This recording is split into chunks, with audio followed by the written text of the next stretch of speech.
Avatar Meher Baba ki jai. Avatar Meher Baba ki jai. Yes. Ashok, you want to start with Yeah. my wish? Avatar Meher Baba ki jai. My wish. The lover has to keep the wish of the beloved. My wish for my lovers is as follows. 1. Do not shirk your responsibilities. 2. Attend faithfully to your worldly duties, but keep always at the back of your mind that all this is Baba's. 3. When you feel happy, think, Baba wants me to be happy. When you suffer, think, Baba wants me to suffer. 4. Be resigned to every situation and think honestly and sincerely. Baba has placed me in this situation. 5. With the understanding that Baba is in everyone, try to help and serve others. 6. I say with my divine authority to each and one and all that whosoever takes my name at the time of my breathing his last comes to me. So do not forget to remember me in your last moments. Unless you start remembering me from now on, it will be difficult to remember me when your end approaches. You should start practicing from now on. Even if you take my name only once every day, you will not forget to remember me in your dying moments. Avatar Meher Baba ki jai. Baba ki jai. Yeah. Over to you, The Karthik. best, Avatar the, Meher Baba ki jai. Yeah, thank you. so the best practice would be every day we die, right? Before we go to sleep, we die, Mhm. and then wake up in the morning, born again in the morning. So this is a good opportunity, to practice what might be the situation for us. We don't know when the last moment comes, but if we practice every day, a few times before sleeping, that will help us to remember. Yeah, actually, all the time is even better. All the time would be better, but if somebody is not doing it all, Yeah, yeah. Start with at least yeah, as many times and surely before going to sleep. So last week we had this discussion on intuition. I think that was a good discussion and more on that towards the end of the call. Any questions or thoughts before we get started? I echo what you said, Karthik, that it was a beautiful effort and presentation. And also we can take one topic or subject and then see what all is written. This very very nice way of revisiting these pearls of wisdom. mhm. Jai Yeah, Baba. I think so too. So I think especially discourses with its varied content, a Mhm. retro where you do word by word Mhm. is a very very good format. And Kama has been telling me this for quite some time. And in fact, he was trying to get my son to do this exercise, but then I couldn't I don't have the heart to ask my son anything because he's so busy with his 10th standard. So, but I appreciate what this format can do. I think, Sunil, what do you think? Yeah, it came to me spontaneously that day, Karthik, when I suggested. So it's great Yeah. when you pick up the same topic over different subjects that Baba has explained, or different Mhm. chapters, then you get the real essence of it. Otherwise, True. sometimes you get one context, you don't get the other one, or So it True. it was very useful, I think. Yeah. I think so too. So maybe after we finish discourses or whatever time we want to do something new, Yeah. we can actually come up with a set of terms, say 50 terms, Right. and do this exercise over 50 sessions, right? Right. Just in discourses. And discourses lends itself beautifully for this exercise.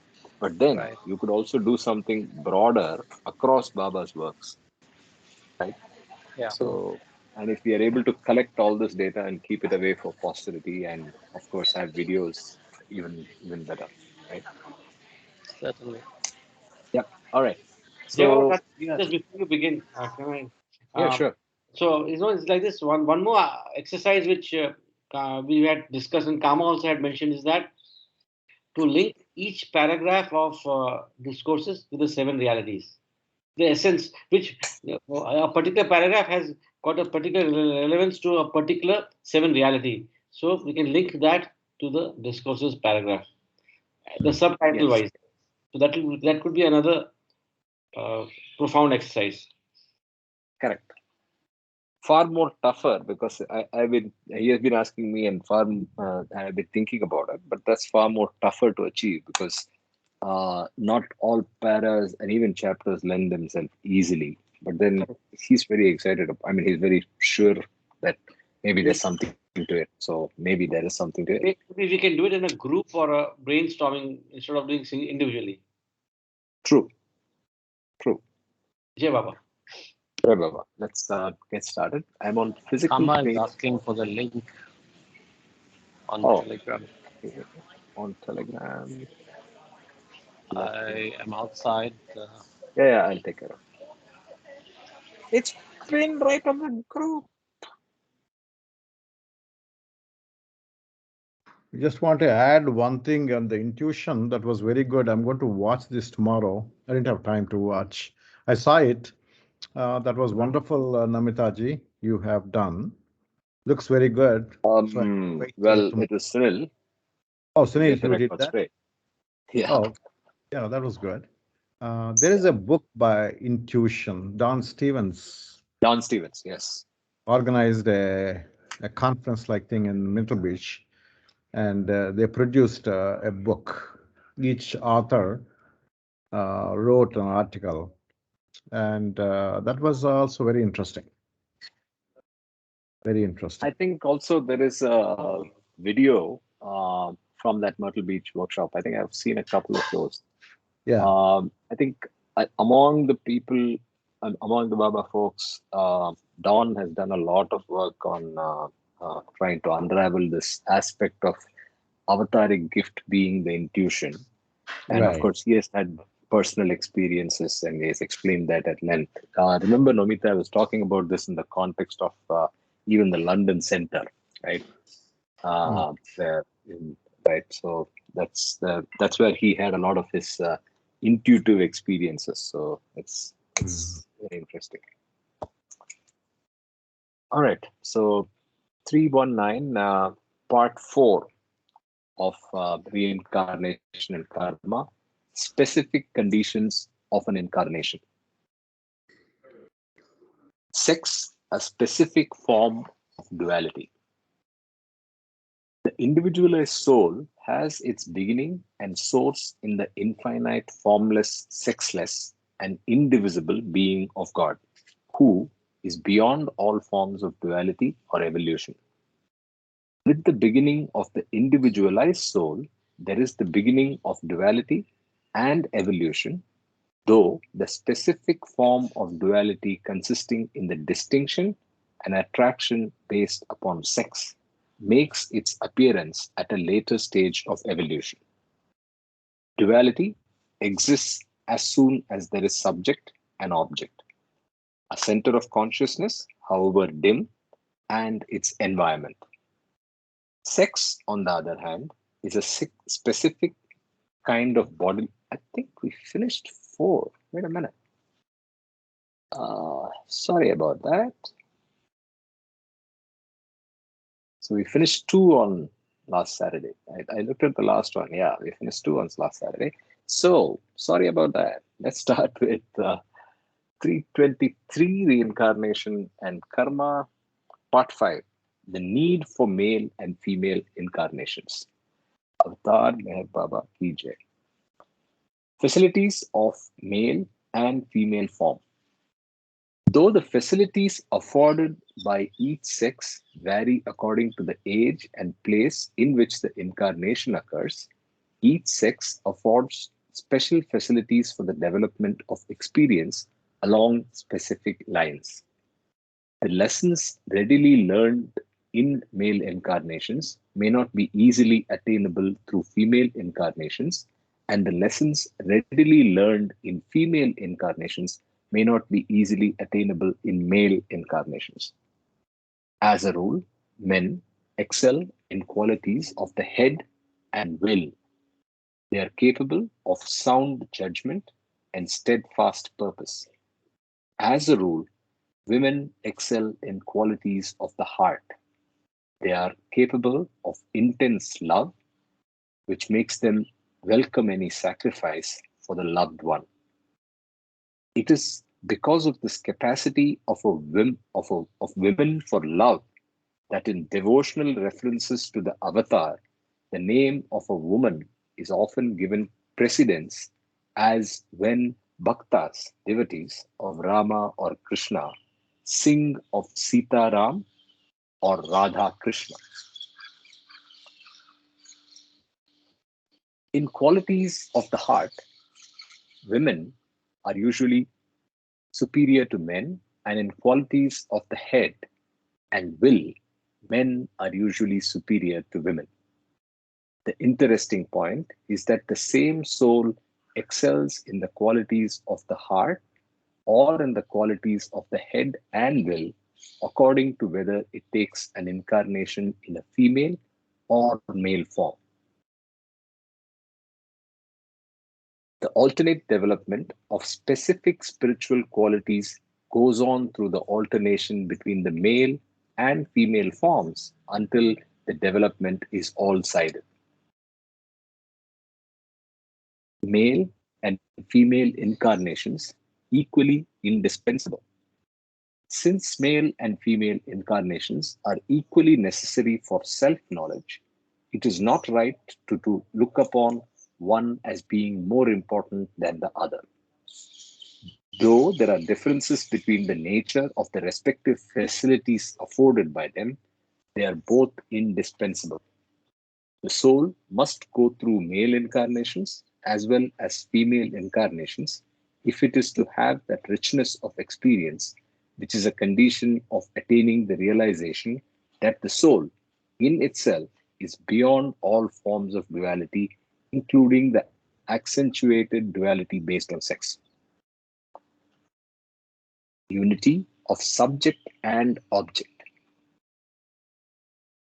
Before the soul is set free from all sanskaras, it assumes numerous male forms and numerous female forms. If the soul were to incarnate only in male forms or only in its experience would remain one-sided and incomplete. The duality of experience can be overcome only through understanding, and the understanding of experience is only partial as long as it moves within the limits of only one of the two opposites. Unity of the subject and object of experience is unattainable as long as there is in the object any aspect or element not fully covered by one's own experience. And this applies particularly to sexual duality.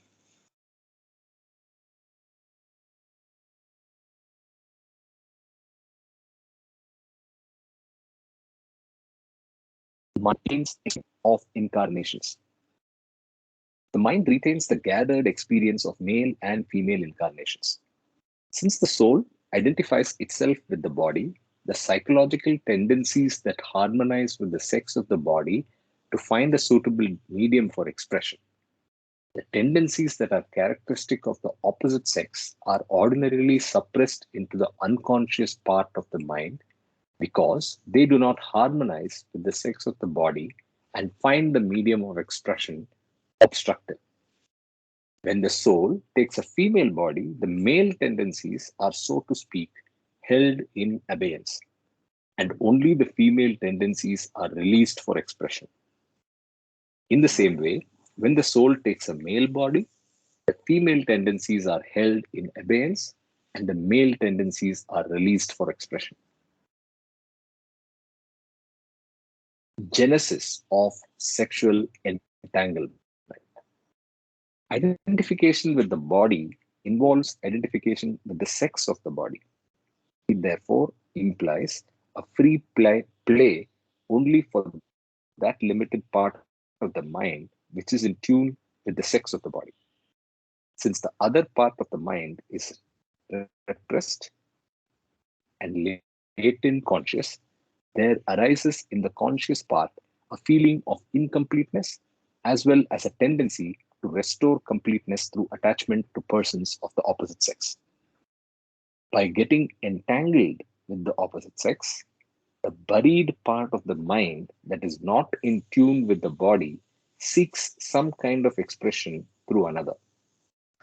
From this point of view, sexual attraction might be said to be a result of the effort the mind makes to unite with its own unconscious part. Karthik, Yeah. I think this is a very profound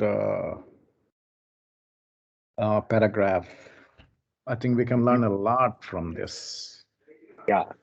You know, we always wonder why there is an attraction for the opposite sex. And then there is this homosexuals, bisexuals, and, all the other. What is the reason? This is the reason. The explanation is here. Very beautifully explained. Correct. Because we lack completeness. That's why we get attracted to the other sex. Correct. So Abeyance. You use the word abeyance, is that abeyance yes. word? Yes. What is the exact It meaning is of the word abeyance? suspended for some time or something like that. Let me look it up. Abeyance. Yeah. A state of Temporary. disuse or suspension. Matters were held in abeyance pending further inquiries. It's an example. I State see. of temporary disuse or suspension. So he says that those tendencies and that part of the mind are actually kept in abeyance. That makes sense. Yeah. Yeah. If I may add, Karthik, from the dictionary. Sure. Yeah. A condition of not being in force or in use for a time. Same thing which you said. Thank you. Yeah, correct. Temporary and hold. Yes. Sort of, Ravi, important learning. Sort of a pause. Yeah. Yes. I'm tempted to ask, Ravi, you said you touched upon the topic of other forms of sex, LGBT. How would you explain those? I fail to understand those actually. In light of this explanation. Can you be more specific, Sunil? Okay, you talked about bisexual, transgender just now, right? You said it's Right, easier to understand. So could you explain a little bit more? Yeah, I mean, homosexuals are same male forms, but they have attraction for the same sex. Just like that, females also. And there are about 7% of the world population are of this type. And then 7%. bisexuals are 7%. That's what I read somewhere. And bisexuals are the people who can perform sex with both the genders. So if you take a male, person, he feels comfortable to have an intimate relationship. So Sunil's point. Female, right? Sorry. Okay. Let me put my thoughts. Okay. So if you take Go ahead, the straightforward thing is, let us take a male person, a normal male, and he can be attracted to the opposite gender. So they have an intimate relationship and they produce children. So it is there inherent in that nobody teaches us, nobody teaches any person either in school or by the parents. I don't know if anybody does or not, but usually they won't say, hey, get attracted to the opposites. Nobody says that. It comes naturally. Even the animals also, it is very natural to have attraction for the opposite gender.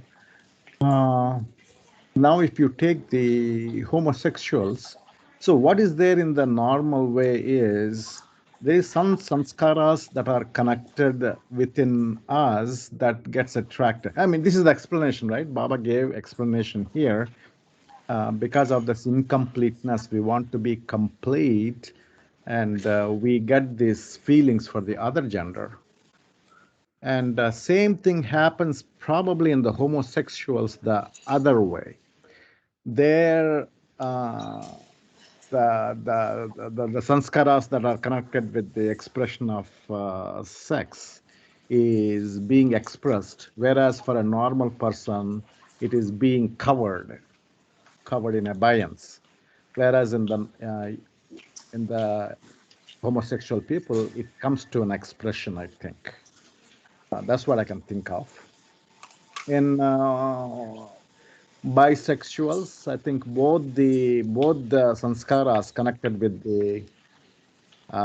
these things is expressed both ways. That's what I'm thinking. Yeah, so just to extend what Ravi said, so you have either to take another analogy that Baba uses for the planets like Earth, where life is there, where souls have heart and soul, right? You have 75, 50, 25, 50, 50, 25, 75. In the same way, there is a supposed to be a correlation or an exact mirror of what tendencies are in abeyance and what is the state of your body. So if you're male, the abeyance, the tendencies that are to be in abeyance are those of the female tendencies. If there is an imbalance, again led by samskaras, as Ravi said, your body is not in sync with the natural attraction of the opposite sex, and those tendencies result in whatever behaviors and attractions that you display. So various different percentages of the tendencies versus the physical form, which is the body, creates those various types, which is LGBTQ. That's what I would think. That's Yeah. just, I think Ravi said, Baba said it as well. So I'm not aware of that. Jai Baba, I think that the way I understood this chapter, it's a very important chapter. Let's go through a couple of lines here in different parts. Page 324, it says, since male and female incarnations are equally necessary for self-knowledge, it is not right to look upon one as being more important than the other. So this clearly says that whether you are a male or female, doesn't matter. You have to have both incarnations because the ultimate goal is self-knowledge. Though there are differences between the nature of the respective facilities afforded by them, they are both indispensable. The soul must go through male incarnations as well as female incarnations if it is to have that richness of experience, which is a condition of attaining the realization that the soul in itself is beyond all forms of duality, including the accentuated duality based on sex. Now, if you dissect these two lines, the word respective facilities afforded by them. What is the meaning of respective facilities? For example, the female is more excels through the heart, which we know, as Baba says, in qualities of the heart, women are usually superior to men, and in qualities of the head and will, men are usually superior to women. So this is an example of the respective facility. A woman gives birth, not a man. So and so on and so forth. So that is one aspect. This is how the divine design is, that both male and females, the hardware and software are different and they have different facilities, number one. And then the other thing is the mind retains the gathered experience of male and female incarnations. So when we are as a male or a female in different, we are taking different impressions, thoughts, words, and deeds. Since the soul self, or the consciousness of the soul, identifies itself with the body, which means the sex of the body, the psychological tendencies that harmonize with the sex of the body find a suitable medium for expression. So the tendencies that are characteristic of the opposite sex are ordinarily suppressed into the unconscious part or the subconscious part because they don't harmonize with the sex of the body and find the medium of expression obstructive. So here it clearly says that when you're born in a male body, the sex of the body is male. So only the male psychological tendencies are expressed. It comes into the conscious part of the mind. The female psychological tendencies is suppressed or held in abeyance. That's because the sex of the body does not allow those female psychological tendencies to be expressed. That is why clearly a man doesn't behave like a female and so-called stud, like a macho man. The Marlboro man is going to behave like the cowboy. The cowboy is not going to behave like he won't show tendencies of a female, being, the characteristics of the female. Now, the other thing here is that we know the big picture is that the consciousness of the soul is basically looking for self-realization, which is called Satchitananda. So whether the soul is born in the male or female form, it is only part of the divine theme. It's part of the cosmic divine comedy. So when you are getting attracted to the opposite sex, it clearly says that the other part of the mind is repressed. So for the soul to feel complete, it needs both male and female psychological tendencies to feel complete. So hence the attraction of the man with the woman or vice versa. But what happens here is that we get attached to the gross form of the body. The real deal out here is that if you look at the relationship with Meher Baba and Mehra, so there was basically a complete spiritual partnership, a platonic relationship.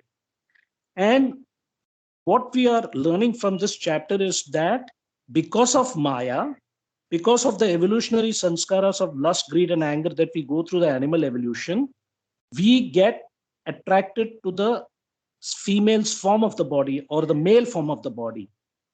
So this is where when you become mature, when people have lust, one of the most difficult things in the spiritual journey is to be able to overcome sexual lust.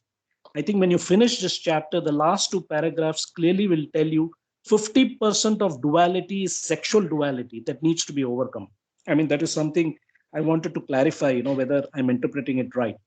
So what it clearly does is, coming back to the 10% population that is gay, that is based on sanskaras. I don't know the exact explanation why that happens to the male or female.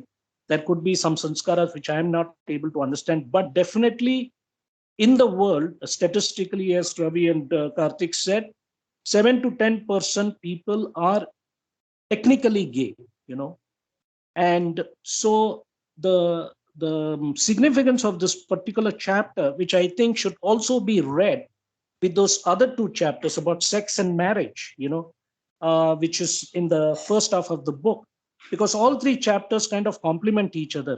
And this particular chapter is very important. Why this lust is there, why this attraction to the female form. Jai Baba. Actually, it's 4 chapters, Kama. It's the previous part, that's part 4, part 5, and the 2 chapters that we've already completed. Right? I think they are all linked as we did in our linking exercise before. Right, correct. Psyche modified by sex, male and female incarnations. Yes. Part 4 and part 5. Yes. Correct. Yes. See, one thought that is coming to me is why there is this various types of sanskara connected with the sex is, I think it is connected with how disciplined one person is in executing this the tendency of sex. If the people go beyond their own limits, I think that's where you go into the out of way It's very difficult to analyze, but I have a feeling it's connected with the discipline, how one exercises this attraction of the others. So, most of the people, they just live with the wife or husband. Some people are not satisfied, they divorce, they marry other persons and they have multiple relationship. They are married, some people are married and still have multiple relationship. All these actions cause uh, a variation in the sanskaric patterns, and that causes, I think. That's what I think. Yeah, perfect. Jay Baba, I just So, wanted that many of the sanskaras it's mentioned is also acquired during evolution. So from the animals, some an animal sanskar, from the inanimate to the animate. So as a plant, then to a worm, to all that whole process of evolution. So many of the sanskaras, including sex, is also acquired during evolution. Just to mention. Yeah, it is a yeah, natural, right? perfect. It is natural samskara. Yeah, natural. Correct.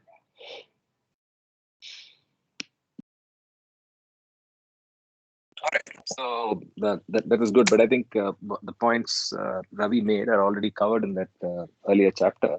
And I think if you don't adhere to Baba's recommendation on how you deal with sex and marriage and promiscuity, and you do different things, I agree with him. Maybe that tends to create impressions that leaves you landing in the 7% in a future birth, right? Yeah.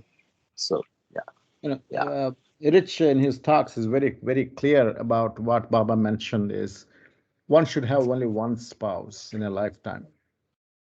And Baba said, I read somewhere, that he searches whole universe to find a spouse for each person. So the spouse, what we have, we should think, oh, I selected, or, it's arranged marriage. We cannot say that. It's Baba who does that. So whatever it is, and Baba said it is the most suitable so that your sanskaras get cancelled if you live permanently with that spouse. That's what Baba says. No, but we are no one to Does understand the Baba exact do working it? of this. Karthik, the I was question here is, thinking, I does was Baba find thinking of it. I was thinking of that as well. Yeah. the question here is Baba doing it, finding a spouse, or when we are during the heaven and hell state, Exactly. between two births, in the astral journey, we decide whether we need to be born as a male or a female, and what kind of families we need to be involved in.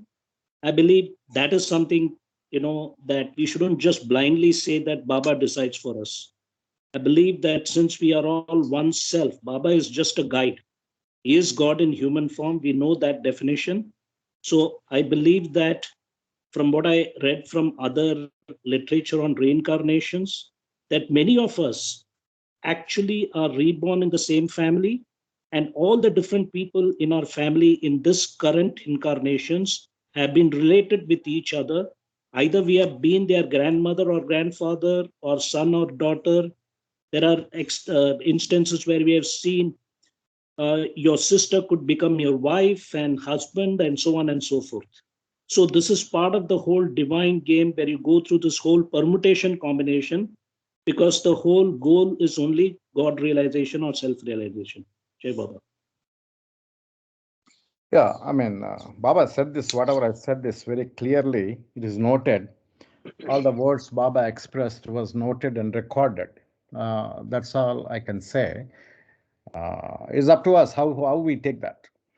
Each So both are individual. Baba's words, right? Baba has also said that it is our period between two bodily forms that we determine the relationships and the sanskaric patterns that we want to unravel in the next one. So Baba is OILS finally, right? So it is our innermost loving self, right? So yeah, in that sense, both are right? Both those statements are right. I mean, what you're saying is written in page 320. The general advantages and handicaps of an incarnation are always determined by the specific sanskaras the individual has accumulated in the past. The needs involved in the further development of the soul are related to the nature of its accumulated sanskaras. Therefore, these accumulated sanskaras really determine whether the soul takes its incarnation in the East or in the West, in a male form or in a female form, in one cycle of existence or in another. The facilities afforded by a specific incarnation are dependent not only upon whether an incarnation is in the male form or female form, but also upon whether it takes place in one cycle of existence or another cycle of existence, and whether it matches the tenor of earthly life in the Eastern Hemisphere, which is the Oriental, or in the Western Hemisphere. So, and then the last paragraph is that the joke is that in comparison with members of the opposite sex, the same soul shows varying degrees of superiority, inferiority, or equality with regard to spiritual or material matters, depending upon the cycle of existence, the sex of its body, and the earthly sphere in which it takes an incarnation. Jai Baba.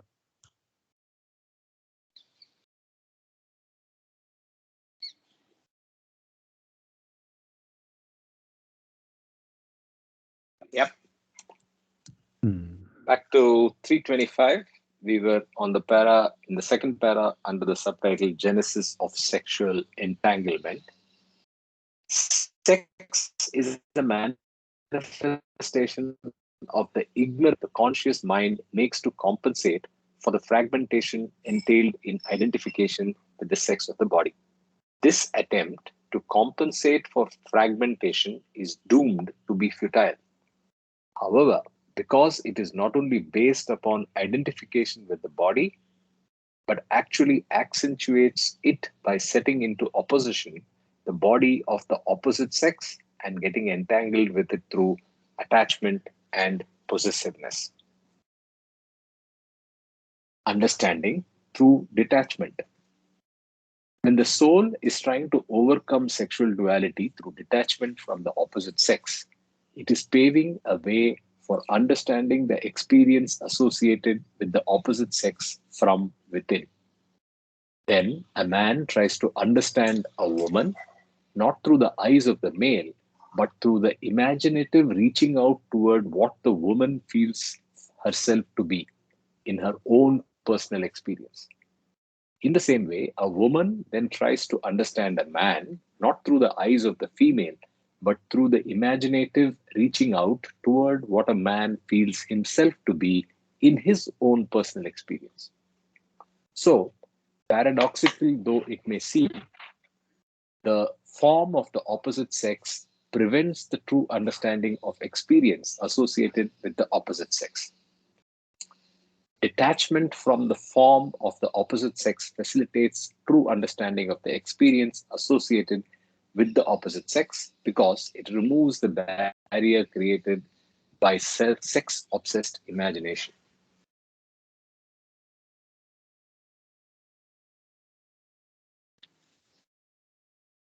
Freedom from sex ridden imagination. If one is transcending sexual duality and trying to understand the experience associated with the opposite sex, sometimes one actually exhibits the traits usually associated with the opposite sex. Thus, for example, some aspirants in the male body at one phase or another actually put on the clothes of women, talk like them, feel like them, and take on their habits. But this is only a passing phase. When inner understanding of the relevant experiences is complete, they neither experience themselves as male alone, nor as female alone, but as being beyond the distinction of sex. The experiences connected with the male and female forms are both accessible and intelligible to the aspirants who have transcended sexual distinctions.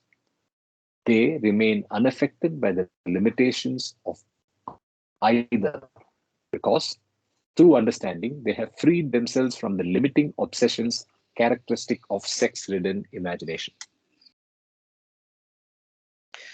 Jay Baba, I think the last two paragraphs, the first one that you read gives a solution, which, I always used to ask people how they interpret that statement. When the soul, okay, let me go back to the second paragraph, freedom from sex-ridden imagination, where the example of some aspirants in the male body at one phase or another actually put on the clothes of women, talk like them, feel like them, and take on their habits. The perfect example is Ramakrishna Paramahamsa. If you read the Gospel of Ramakrishna and his life story, one will understand that Ramakrishna went through many different phases where one of the, he behaved like a Mohammedan once, behaved like a Christian once, to experience how it is to be united with God, doesn't matter which religion you follow. One of the things he also did was he actually used to dress up like a woman.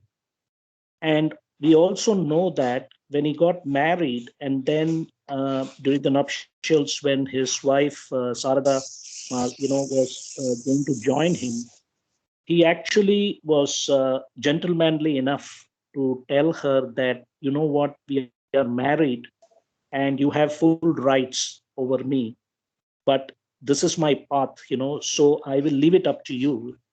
And Sharadama said that, I will support you in every which way.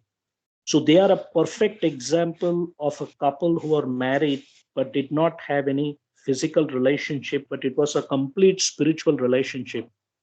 So it does happen in very, very rare cases. And in the chapters that we read on sex, Baba clearly talks about that celibacy is only for a rare few, that in the path of God realization or even for nirvana to get liberation, it is better to be a householder than rather than being a forced celibate, because celibacy is something that has to come natural. Now, the second thing is the solution that Baba gives here. When the soul is trying to overcome sexual duality through detachment from the opposite sex, this is what Baba talks about in the chapter on sex. One side is suppression or repression, and the other one is indulgence. But you are caught up in both opposites. So here, the solution is giving is about detachment. How can you do detachment? One is that it is paving a way for understanding the experience associated with the opposite sex from within.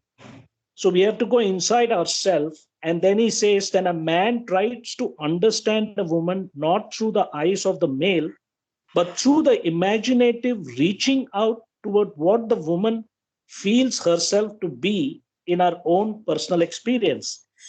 So I would definitely put this question to, the married couples out here, I mean, since Nomita is the only woman out here, is it possible for the female to reach out and imagine how it is to be a man and vice versa? That is one thing. And then, so paradoxical though it may seem, the form of the opposite sex prevents the true understanding of experience. So, in all the literature, whether you read Nisargadatta Maharaj or Ramana Maharishi, that they say this attachment to the body, whether it is gross body, subtle body, and mental body. So, here the sex of the body is the gross form of the body that is we are attached to. So, detachment from the form of the opposite sex facilitates true understanding of the experience associated with the opposite sex, because it removes the barrier created by sex obsessed imagination. And today we know, I mean, this is a quote that was given to me by one of my batchmates. He he's in Google now. I think he told me about 15, 20 years ago, when that 50 years ago, 25, 30 years ago, he said water was free and you had to pay for porn. And today pornography on the internet is free and you're buying water. So this last line, the barrier created by sex obsessed imagination, is one of the reasons where you see the the existence of pornography on the net. So I think what is interesting out here is that how do we bring up detachment for the opposite sex, and that is the big challenge. Jai Baba.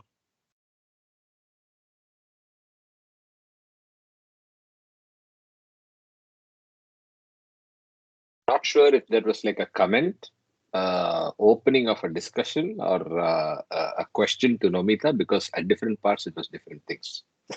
I don't know if I'm seeing this wrong. Right? Anyway, I think if there's any comments, from anybody, including my lady, please go ahead. Jai Baba. Hello. Go ahead. Can you hear me? Go ahead. We can hear it. Yes. I can't quite. Can you simplify the question? Then I'll tell you my experience. The question here is, I think, what I'm trying to understand from this sentence, in that subtitle, understanding through detachment, the second line, a man tries to understand a woman not through the eyes of the male, but through the imaginative reaching out toward what the woman feels herself to be in her own personal experience. In the same way, a woman then tries to understand a man not through the eyes of the female, but through the imaginative reaching out toward what a man feels himself to be in his own personal experience. These two sentences are both for male and females. So how does one interpret these two sentences? This is for the whole forum. Jai Baba. Okay, Jai Baba. According to my experience, initially, you are attracted to the form, and eventually, when you get closer, you live a long life together, then you do understand where the behavior is coming from, and then it is not about so much about body, but it is about on the gross sphere. It's more about how do I put it now? Initially, it's about the body. Eventually, you do understand the other person's perspective. It is not gender based. It is driven by love, and I think that's what it is. I don't I don't know how to say it. Nomita ji, Jai Baba, I think you are looking for the word companionship, because beyond the age of 60, I mean, I'm 61, I was 60, so it's moved beyond the initial requirements of the body to companionship.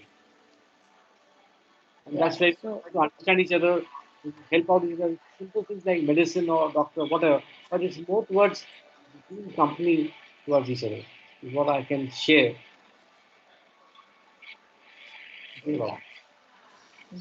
Jai Baba. I think the question more here is, can it be cultivated? It will happen over the years as we age and all that, that we get to know the person Good point. better and better. The point here is, can it be cultivated to hasten the process, actually, Jai Baba? And in phases we get to learn. Then all marriages. Okay, sorry.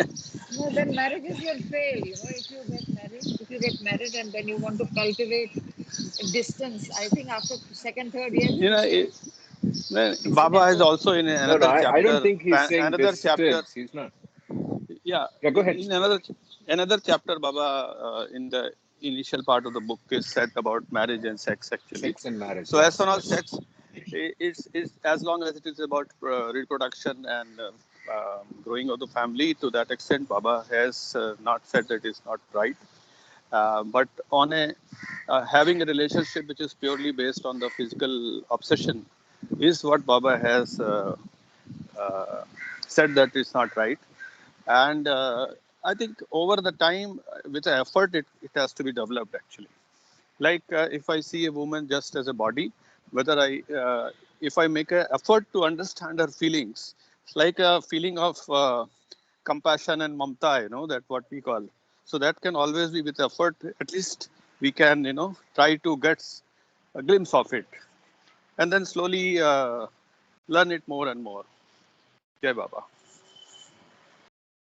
Yes, I agree. I think I totally agree with what Sanjay said, and I think we have spoken about this in earlier reads of this.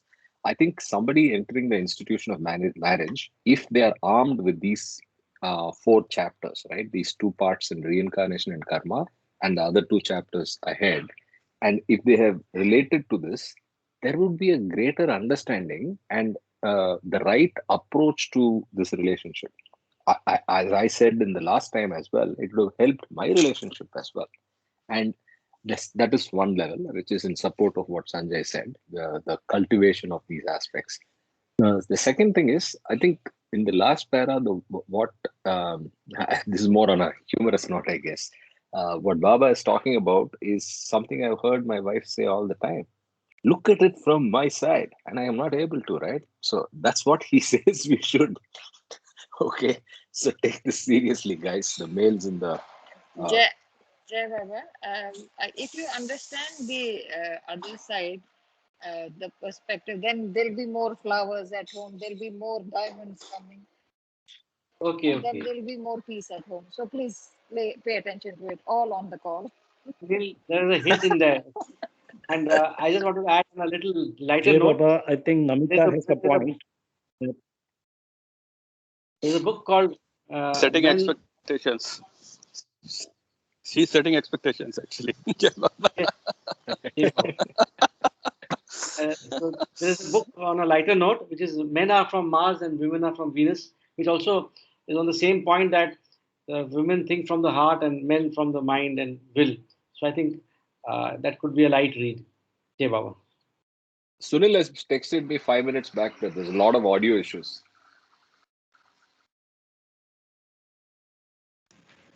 Sorry, Karthik, what did you say? I said you already texted me that you had a lot of audio issues. You shouldn't have come in. Yes, I did. I'm trying to stay quiet and muted.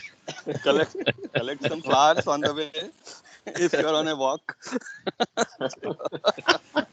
From Namita ji and Sunil, आपने मौसम बदल दिया. Thank you.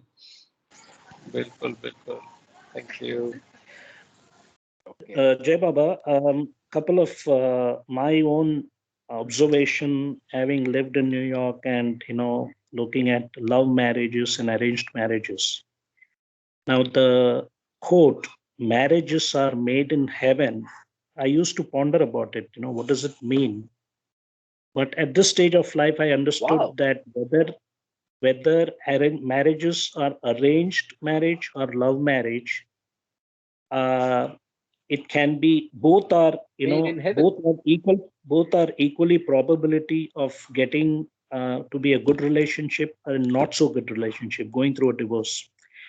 Now the question here is that, especially when you look at now that everybody is dating, the first thing you look for, the way I advise when somebody comes to me about my nephew or niece, and I tell them, based on my own experience, I say that there are four things when you're looking for a companion or partner: the physical, the emotional, the intellectual, and the spiritual.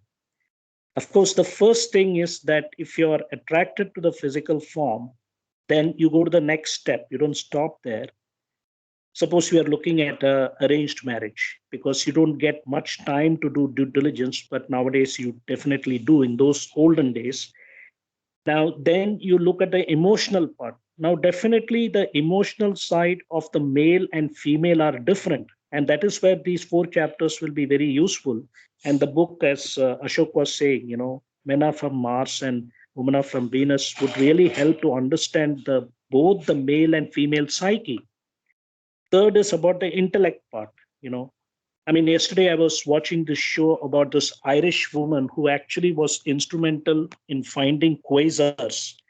and she was not given the Nobel Prize, but her boss was given.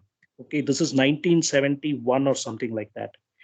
Now, again, there is this aspect where uh, the guy in Harvard, who was the president of Harvard, made this comment that women are not good to be engineers or something, or some stuff like that. But and he had to resign. There was a great controversy. And so the intellect part, we know that men and women are equally intelligent.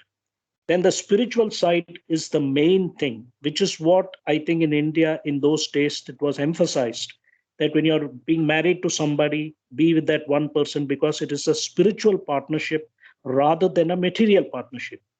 But today, because of practical realities, people are looking for partners with the same community or even like the same education. Like, for example, my niece is getting married to an American. So all my relatives in the South are going berserk, except me and my brother and sister-in-law. They are fine with it. So what we are seeing is this cross-border Oriental Occidental relationships happening all over. And Nisargadatta Maharaj said that very soon we will see only male and female, not different kinds of races, Chinese and American and so on and so forth. So the point I want to try to make is that definitely when you're looking for a partner, you're looking at these four different components: physical, emotional, intellectual, and spiritual. And many of the marriages in love marriages, especially in the West, probably go through divorce 50% is because the male is always portraying the good side of himself and vice versa. And then after they get married, your real personality comes, unless you are an open-ended person and you're sincere about your personality. So this is the challenge that goes on with the male and female aspects. And the second part is that, New York, as you know, in Greenwich Village has a gay community. And we have had many friends from the gay community. And you notice that anywhere in the world, the gay men and the heterosexual woman, the regular woman, they have a very good friendship, in fact. So women actually, if they need some kind of male interpretation or something, they actually have many men who are basically gay. This is something you will notice in society. Just a pointer, Jai Baba.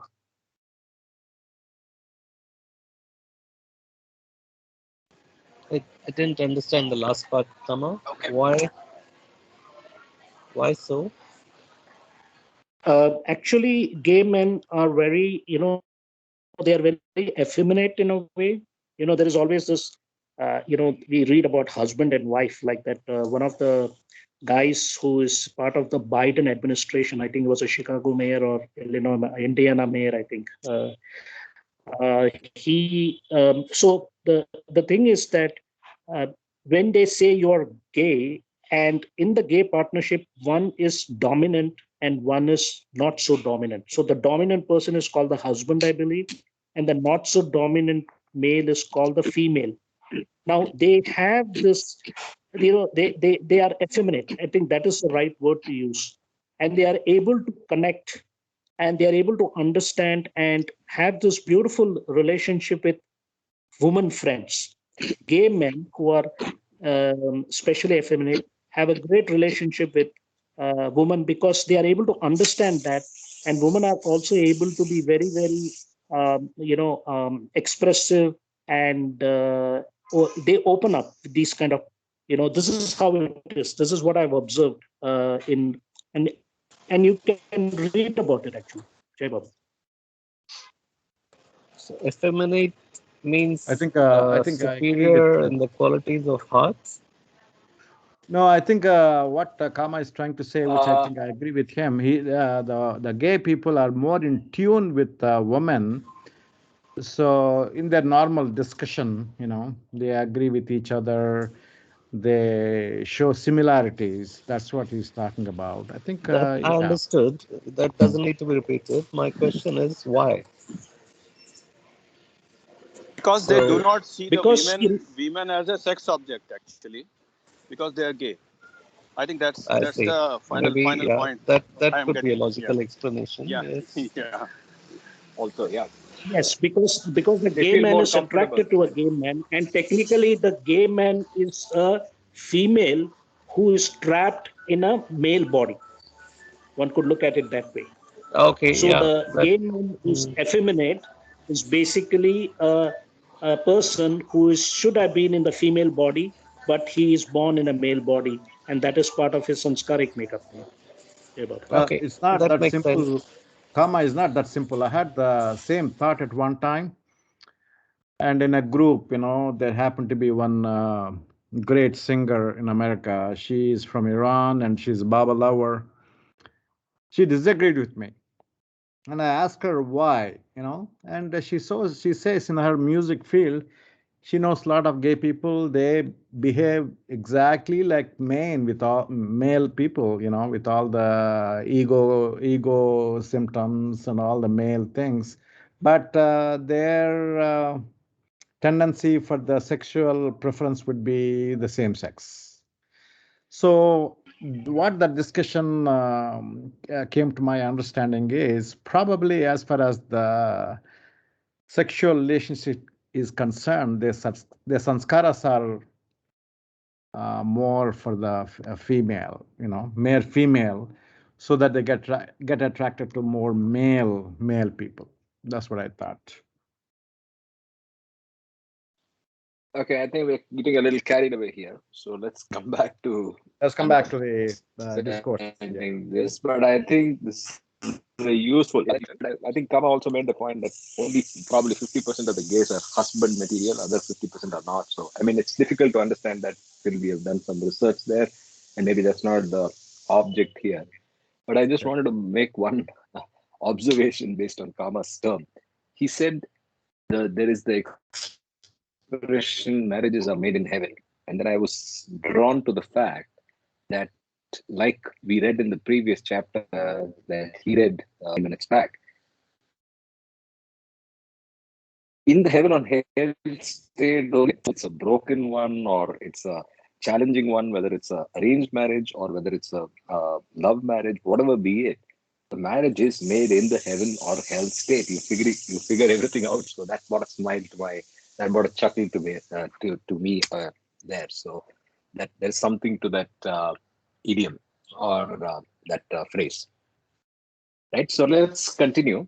Karthik, yeah, Karthik, it probably Yeah, means that it is marriages are made as per the divine plans, as per your sanskaras, exactly, what gives you. Yeah, exactly, yeah, Baba. Yeah. exactly, exactly. Yeah, so reconciliation of conscious and unconscious mind. The completeness that the mind seeks is not attainable through attachment to other forms and their accession. It is to be sought most unity of mind. Reconciliation of the conscious and the unconscious mind is possible not through sexualness, but through non identification with the body and its sex. Non identification with the body removes the barrier that prevents the amalgamation and integration of the total of experience deposited in the mind. Completeness within is to be sought by overcoming sexual duality and distinction, which accentuate identification with the body. I'll reread the last line. Completeness within is to be sought by overcoming sexual duality and distinction, which accentuate identification with the body. Divine love. To be free from attachment to the opposite sex is to be free from domination of the sex of the body in which the soul has incarnated itself, thereby annihilating the majority of those sanskaras that compel the soul to identify itself with the body. The transcending of sexual duality does not in itself amount to the overcoming of all duality, but it certainly goes a long way towards facilitating the complete transcendence of duality in all its forms. On the other hand, it is equally true that the problem of sexual duality is a part of the problem of duality as such.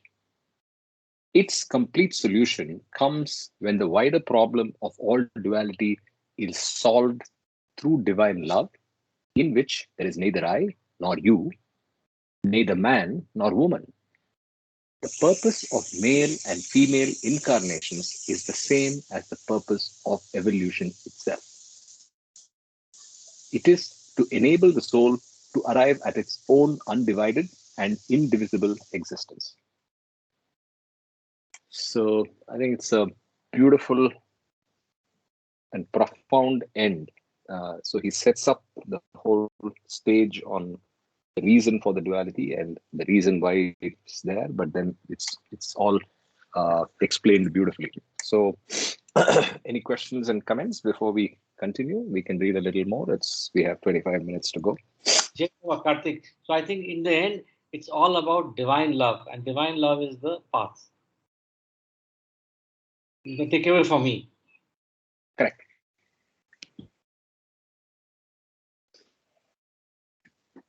Any others? Jay Baba, the last line.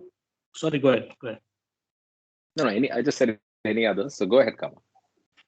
Yeah, I think the last line, it is to enable the soul to arrive at its own undivided and indivisible existence, which is one of the 7 realities. So as Ashok said, you can call it divine love, you can call it existence, you can call it truth, infinity, self-realization. So that line which says the transcending of sexual duality does not in itself amount to the overcoming of all duality, but it certainly goes a long way toward facilitating the complete transcendence of duality in all its forms. So this line is very significant here because this is the purpose of our life, the complete transcendence of duality in all its forms, which is the God, the game of duality to get over duality. It is called divine love. It is called Baba's grace. Of course, without grace, we can't be on this path. Baba said, I can't change your destiny. I can only give you inner strength. That is a very powerful statement, that unless we get the grace of gift of pure love from the perfect master, we have to keep striving. We have to keep reading. We have to dissect, whether it's God speaks or discourses, and be able to have vivek and vairagya. Because to have renunciation of desires, ROD, which is the condition for happiness or self-realization, one has to have detachment.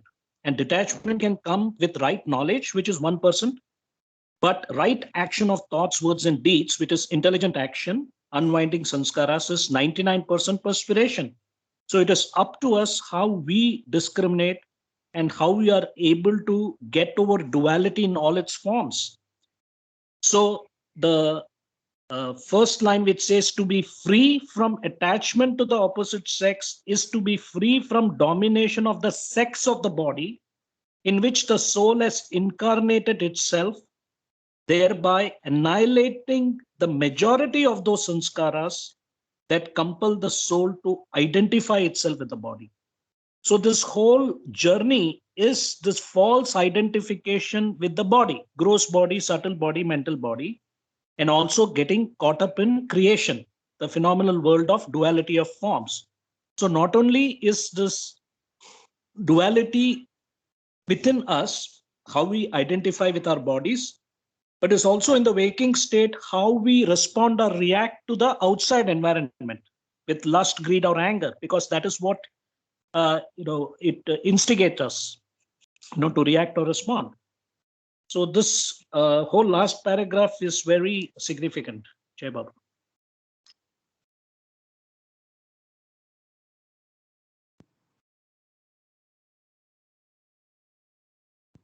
I just wanted to add one more point which came to my mind, is that in the evolution of a person, the consciousness is fully developed as a human being, and we have a choice where we can differentiate and make a choice, and that's where I think our human capabilities we can put to use uh, towards the path of divinity or towards being caught up in the Maya.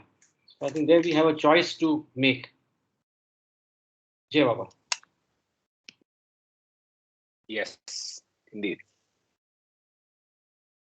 So with that, let's continue. So the next chapter, part 6 of Reincarnation and Karma, which is on page 57. Part 6 is operation of karma through successive lives, the law of karma. In the successive incarnations of an individual soul, there is not only a thread of continuity and identity manifested in personal memory and revived in the case of advanced souls, but there is also an uninterrupted reign of the law of cause and effect through the persistence and operation of karma. The successive incarnations, with all their particulars, are closely and unfailingly determined by rational law so that it becomes possible for the individual soul to mold its future through wise and intelligent action. The actions of past lives determine the conditions and circumstances of the present life, and the actions of the present life have their share in determining the conditions and circumstances of future lives. Successive incarnations of the individual soul yield their full significance in the light of the operation of the law of karma. Karma persists through mental body.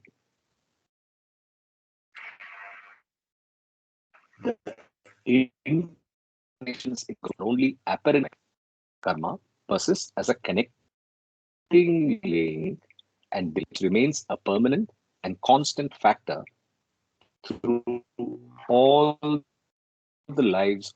The law of karma and its manner of operation cannot be fully intelligible as long as the gross body and the gross world are considered to be only facts of existence. Karmic determination made possible by the existence of the subtle and mental bodies and worlds.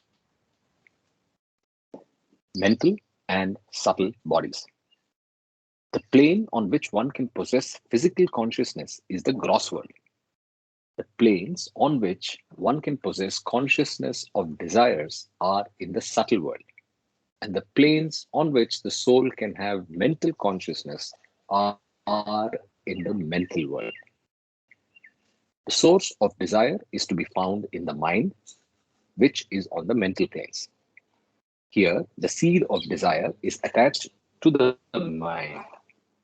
The desire exists here in a late form, in the same way as the tree is latent in the seed. The mental body, which is the seat of the mind, is often called Karana Sharira, or the causal body, because it stores within itself the seeds or the causes of all desires. The mind retains all impressions and dispositions in a latent form. The limited I, or ego, is composed of these sanskaras. However, the actual manifestation of sanskaras in consciousness, as expressed through different mental processes, takes place in the subtle body.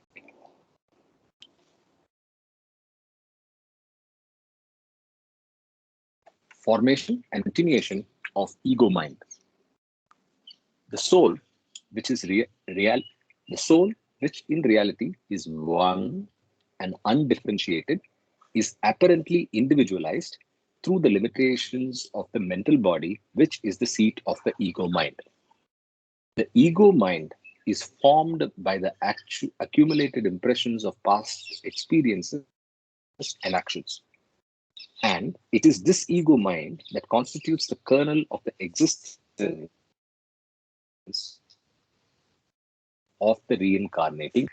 Ego mind, as a reservoir of latent impressions, is the state of the mental body. The ego mind, becoming spirit and experiencing activated and manifested impressions, is the state of the subtle body. The ego mind, as descended in the gross sphere for creative action is the state of a physical incarnation. Thus, the ego mind, which is seated in the mental body, is the entity that contains all the phases of continued existence as a separate individual. Jai Baba, I think these two paragraphs here gives you the differentiation of the gross body, subtle body, and mental body. The mental body, which is the seat of the mind or ego mind, often called Karan Sharir or the causal body, because it stores within itself the seeds or the causes of all desires. The seed or the causes of all desires implies here all the impressions, good or bad, that are stored in the mental body. And then it says, however, the actual manifestation of sanskaras in consciousness as expressed through different mental processes takes place in the subtle body. So the subtle body is where the manifestation of the desires happen, the feelings, the emotions, the desires. And then in the gross body, the ego mind as descended in the gross sphere for creative action is the state of a physical incarnation. Thus, the ego mind, which is seated in the mental body, is the entity that contains all the phases of continued existence as a separate individual. So the mind is defined here as the mental body is defined as the ego or the mind ego, which is where the repository of sanskaras are. But you need the gross body to put into action of deeds the sanskaric impressions. So which is where the spending of sanskaras comes. Jai Baba.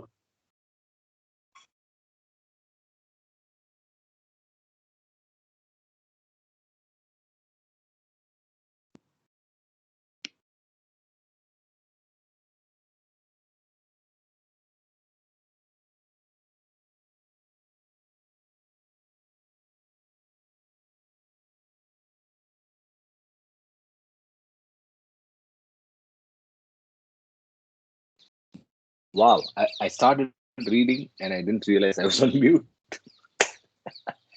Okay, so I'll continue. Can you hear me? Karthik, we can hear you. Earlier, I also was wondering what happened to my Wi-Fi. I was reading. No, I was reading on mute. Sorry about that. So I'll start with the subtitle: Stored impressions determine conditions of incarnation. The ego mind, seated in the mental body, takes lower bodies according to the impressions stored in it. These impressions determine whether individuals will die young or old, whether they will experience health or illness or both, whether they will be beautiful or ugly, whether they will suffer from physical handicaps like blindness or will enjoy general efficiency of the body, whether they will have a sharp or a dull intellect, whether they will be pure or pure of heart, fickle or steadfast, will be immersed in the pursuit of material gains or will seek the inner light of the spirit. Game of duality. In its turn, becomes modified through the deposited impressions that not only gross and physical action, but thought and feeling. And the circumstances of each incarnation are adjusted to the composition and needs of the ego mind. Thus, if a person has developed certain special capacities or tendencies in one incarnation, he takes them on to the succeeding incarnations. Similarly, things that have been left incomplete in one incarnation can be completed in the incarnations that follow. Through the persistence of impressions, the karmic links that have been forged in one incarnation are carried on and developed in succeeding incarnations. Those who have been closely associated with each other through good or bad dealings, therefore, tend to have recurring contacts. Thus, the game of duality is carried on long enough to gather so much experience of the opposite soul. Out of the fullness of its experience, eventually becomes ripe for dropping the ego mind and turning inward to know itself as the oversoul. Claims and counterclaims created by give and take. If there has been a give and take between certain persons that forges karmic and sanskaric ties between them and creates claims and counterclaims, they have to clear and carry on fresh dealings in order to meet these claims and counterclaims. That which a person gives with a selfish motive binds him in the same way as that which he takes with a sense of separateness. The transaction of give or take, which thus binds, need not be purely on a material plane in the form of exchange of goods or money, nor in the performing of some physical tasks. It could consist of the exchange of views or feelings.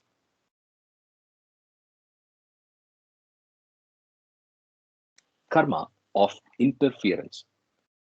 If a person pays respect to a saint on the higher planes of consciousness, he creates a claim against him. The saint, who is still crossing the inner planes and treading the spiritual path, must then tarry and give such help as will bring the person paying respect on the path and he himself has reached.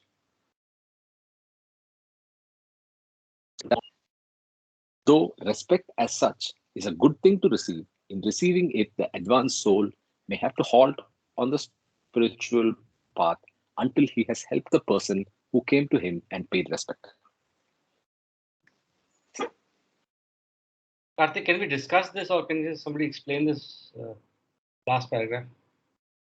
Yeah, I didn't understand the use. And your voice is garbled. So anyway, I went reading. This interference. Oh, okay. Sorry about that.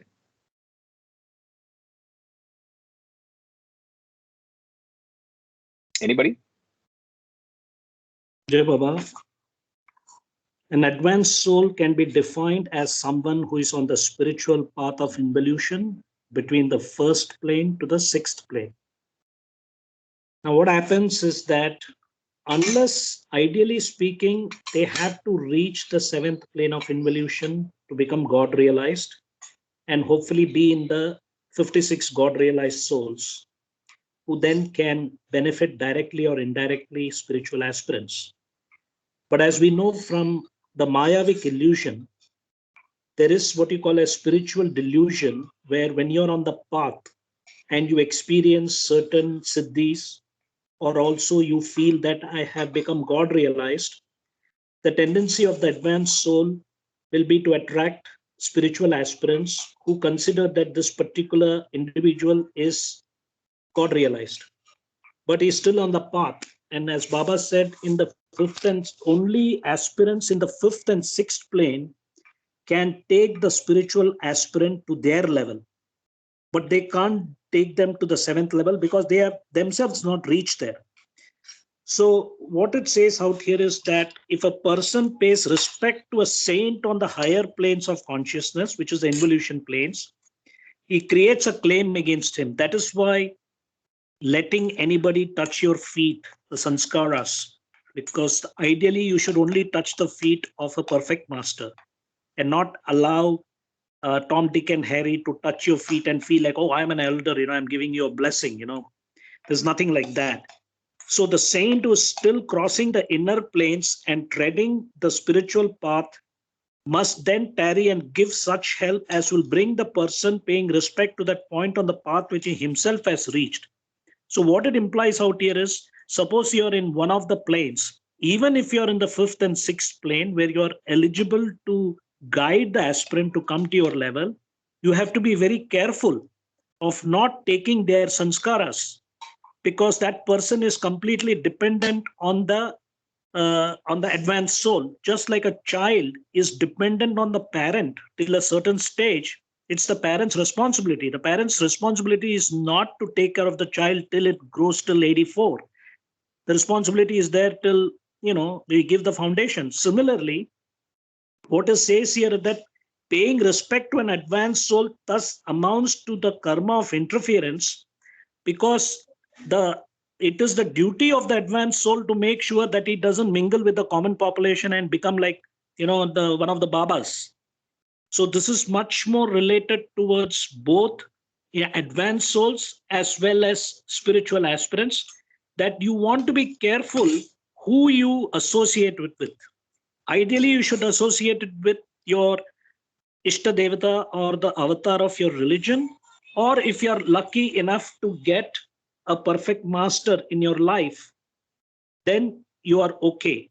So it is a lesson for both advanced souls as well as spiritual aspirants. Who do we associate with in terms of accepting as a guru or to help us in our spiritual path journey? Jai Baba. I have a practical follow-up question. How do we identify or come to know a perfect master? This question has been intriguing in my mind because we met a lot of people, but how do we differentiate or come to know, which is, of course, intuitive, but if you have any sort of points or checklist or something of the sort which can help us. Jai Baba, I think there are already some in the supplement of God Speaks. Baba has given some indicators. And I think we don't need to know that because we already have Baba in our life. The simple answer to your very complicated question is that you need to look at whether, the simple thing is that it's the grace. You can never find a guru, a perfect master by yourself. The guru comes to you when you're ready. That is the point. Okay, Baba. See, this question reminds me when the Western people, Western women were staying with Baba in 30s. They were talking about this perfect master, that perfect master. And Baba let them speak. Baba was there. And finally he said, I'm the avatar, I'm here, I'm the God, I'm saying this. Why do you need to look for any other perfect masters? Don't worry about them. Something like that. He commented like that. So, see, we have the best God, compared to perfect masters, avatar we have. So we don't need to worry about or how to find out and all those details. That's what I would say. Point taken, both of you. So when we have the supreme commander, we don't have to go. Yeah, I agree. Yeah. We are looking for the external characteristics of even if we find somebody, some so-and-so person is perfect master, somebody tells you, how do we know if he is a perfect master or not? We don't know. So we don't need to worry about that. Baba is God and... Jai Baba. Jai Baba. Ashok Jai Baba. We have reached the perfect of the perfect, top of the line, best of all, God Himself. You don't need to seek anyone else, nothing else. You don't need to see. Once you identify Baba in yourself, you are the perfect one also. So stop seeking, start feeling. Find Baba in yourself. You are the perfect one. Jai Baba. Jai Baba, thank you. Reassuring. Thank you. This one is Mere Su Har Baba Dusra Na Koi.